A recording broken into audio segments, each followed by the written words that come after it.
Cafe ২৪ park চট্টগ্রামের ভাটিয়ারীতে অবস্থিত সেনাবাহিনী পরিচালিত একটি পার্ক। ভাটিয়ারী থেকে হাটহাজারী সংযোগ সড়কে ৭ কিলোমিটার পর এবং চট্টগ্রাম ক্যান্টনমেন্ট এর একটু আগেই ক্যাফে ২৪ পার্কটি অবস্থিত।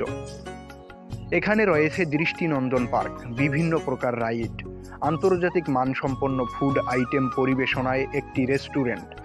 ক্যাফে ২৪ পার্কটি খুবই অসাধারণ একটি বেড়ানোর জায়গা এবং এই পার্কের ভিতর ও বাহির সবখানে সাজানো গোছানো ও খুবই পরিষ্কার।